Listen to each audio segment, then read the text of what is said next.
आपने कभी सोचा है कि वृंदावन में इतनी भीड़ क्यों होती है? दुनिया जहान के लोग वहां क्यों आते हैं? क्योंकि ठाकुर जी सबसे मिलते हैं, सबको देखते हैं, सबकी सुनते हैं। सबकी सुनते हैं, सबको देखते हैं, इसीलिए तो मैं आपको अनुभव सुना पाता हूं। आज ये अनुभव सुनिए, बड़ा कमाल का अनुभव है। हरे कृष्ण दोस्तों, ये अनुभव श्री कृष्णचंद्र गोस्वामी जी ने बताया। एक बार हुआ यूं कि गोस्वामी जी अपने घर पर बैठे हुए थे, अपनी बैठक पर। उनकी बैठक जहां है वहां गली खत्म हो जाती है, बंद हो जाती है। तो कई बार लोग रास्ता भटक करके उधर से आ जाते हैं, जिनको रास्ता पता नहीं होता है। तो गोस्वामी जी अपने ध्यान में थे, ठाकुर जी के ध्यान में थे, पद गुनगुना रहे थे।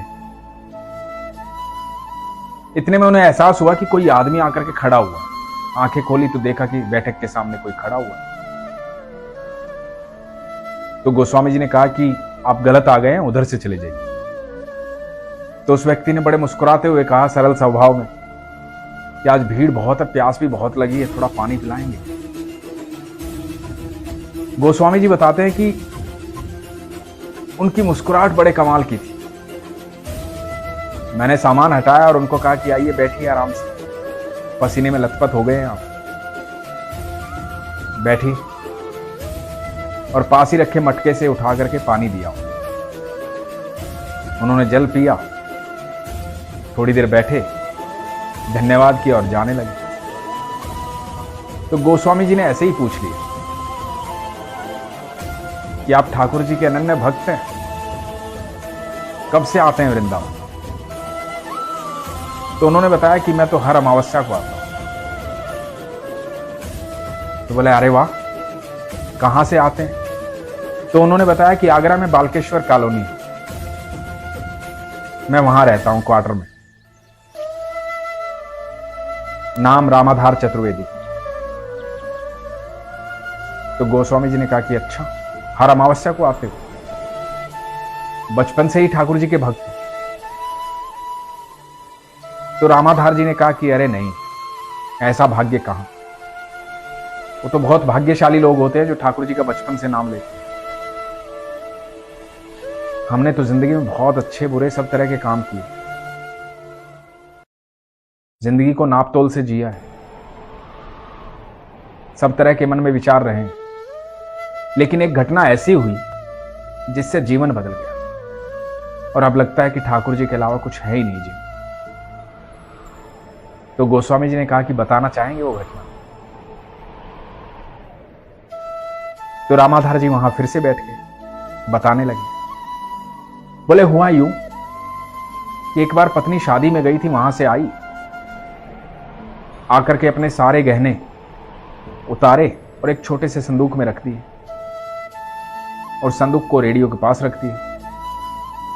बात आई गई हुई, महीने भर बाद किसी और शादी में जाना था। तो गहने देखने लगी, अलमारी में देखे गहने नहीं मिले, इधर उधर देखे नहीं मिले। बहुत देर सोचा, फिर ध्यान आया, अरे वो तो रेडियो के पास रख दिए थे एक संदूकची में। वहां जाकर देखा, वहां भी नहीं मिले। परेशानी हो गई, मैं घर पर था नहीं। तो सारा घर छान मारा, लेकिन गहने नहीं मिले। रिश्तेदारों को पूछा, पड़ोसियों को पूछा, सबको पूछा, कहीं गहनों का कुछ पता नहीं चला। बड़ी दुखी थी, परेशान थी। मैं शाम को घर आया, देखा कि घर सारा बिखरा हुआ है। मैं भी थोड़ा घबरा गया कि हुआ क्या। सामने पत्नी आई, पत्नी को देखा, चेहरा उतरा हुआ है। मैंने पूछा क्या हुआ? तो उसने सारा मसला बताया, सारी बात बताई। मैं भी थोड़ा परेशान हूं। तो पत्नी की चिंता देख करके मैंने पत्नी से कहा कि चिंता मत कर, हमारी मेहनत की कमाई के गहने मिल जाएंगे, घबरा मत, परेशान मत। पत्नी शादी में भी नहीं गई, बहुत परेशान हो गई। अड़ोस पड़ोस के लोग आने लगे, कहने लगे, अरे पता लगा मिले या नहीं मिले? फलां ज्योतिषी के पास चले जाओ, वो बता देता है। उसके पास चले जाओ, वो बता देगा गहने किसने चुराए हैं, कहां मिलेंगे, कहीं रख के भूल गए हो क्या। कई तरह की सलाह लोगों ने दी, किसकी सलाह माने किसकी ना माने। कई लोगों ने दावे किए कि वो तो पक्का बता ही देंगे, तो उनके पास गए। किसी की दक्षिणा 21 रुपए, किसी की 11 रुपए, किसी की 51 रुपए। ये सब करते करते समय बीत रहा था, बड़ी परेशानी हो रही थी, चिंता थी, सोना सस्ता तो आता नहीं है। रामाधार जी बताते हैं कि वो अपने बहनोई की फैक्ट्री में काम करते थे, कारखाना था वहीं पर। बहनोई बड़े सज्जन व्यक्ति, भगवान के अनन्य भक्त। तो फैक्ट्री गए थे, परेशान थे, लगातार परेशान देख रहे थे बहनोई ने। तो बहनोई ने कहा कि पता लगा तुम्हारा कुछ? क्या जवाब देते? कहीं कुछ पता लगता तो बता ही देते।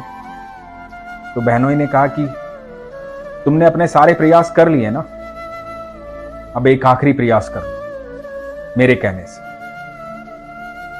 तो रामाधार जी ने कहा कि बताओ। बोला कि एक बार ठाकुर जी के पास जाओ, बाके बिहारी जी के पास। वो भी दे देते हैं जो आपके भाग्य में नहीं होता। वहां से कोई खाली हाथ वापस नहीं आता। ठाकुर जी सबकी सुनते हैं। एक बार ठाकुर जी के पास जाओ, तुम्हारा सब कुछ वापस मिल जाएगा। तो रामाधार जी ने सोचा ठीक है, जब सबकी बात मान ली है तो एक अच्छा काम है, मंदिर ही जाना है, चले जाएंगे। तो बहनोई ने कहा कि नहीं, सच्चे मन से जाना, ईमानदारी से जाना, और ठाकुर जी को दिल से बताना कि ठाकुर जी ये समस्या है, इसका हल करो। जब दिल से बात करोगे ठाकुर जी जरूर सुनेंगे, तुम्हें जवाब जरूर मिलेगा। तो रामाधार जी अपनी पत्नी के साथ अगले ही दिन सुबह आगरा से वृंदावन चले गए। पास ही में ठाकुर जी के मंदिर गए, ठाकुर जी को सारी समस्या बताई। अपनी समस्या बता के बिहारी जी को प्रणाम करके वापस घर आ गए। रामाधार जी बताते हैं कि उस रात्रि हम इस बात के लिए आराम से सोए कि भगवान के दर्शन बहुत अच्छे। मन में एक सुखद एहसास था। सुबह रोजाना की तरह उठे, पत्नी पहले उठी। पत्नी क्या देखती है, क्वार्टर के आंगन में एक अखबार है, अखबार में कुछ लिपटा हुआ रखा है। उठाकर देखती है तो गहने रखे हुए। मुझे आवाज देती है, मैं भी दौड़ कर आया और देखा कि एक अखबार में सारे गहने रखे हुए, और खाली गहने ही नहीं, एक अंगूठी भी थी जो हमें ध्यान में भी नहीं थी, वो पहले गुम हो गई थी, वो भी वहां पर रखी हुई। मेरी पत्नी जोर से चिल्लाने लगी, बिहारी जी ने सब कुछ लौटा दिया, बिहारी जी ने सब कुछ लौटा दिया। मैं बड़ा प्रसन्न हुआ, मैं भी झूम उठा कि ठाकुर जी ने एक ही बार में सुन ली। हम दोनों पति पत्नी खुश थे। गोस्वामी जी, वो दिन है और आज का दिन है। गृहस्थ जीवन में हूं, ज्यादा कुछ तो कर नहीं पाता, लेकिन हर अमावस्या पर ठाकुर जी के पास आता हूं। और इसलिए नहीं आता कि गहने वापस मिल गए, इसलिए आता हूं कि उस दिन विश्वास हुआ था कि हम कुछ नहीं है, जो कुछ है ठाकुर जी, बिहारी जी। वो सच में सबको वो दे सकते हैं जो उनके भाग्य में भी नहीं हो। एक बार दिल से मांग के तो देखो, विश्वास करके तो देखो। जो कोई नहीं कर सकता वो बाके बिहारी कर सकते हैं, क्योंकि वो सृष्टि के मालिक है, ब्रह्मांड के रचयिता, वो सर्वेश्वर है, परमेश्वर है, सब कुछ। एक बार विश्वास करके तो देखो, बस विश्वास की बात। इसलिए हमेशा कहता हूं, अपने विश्वास को मजबूत रखो, अपना ख्याल रखो। हरे कृष्ण।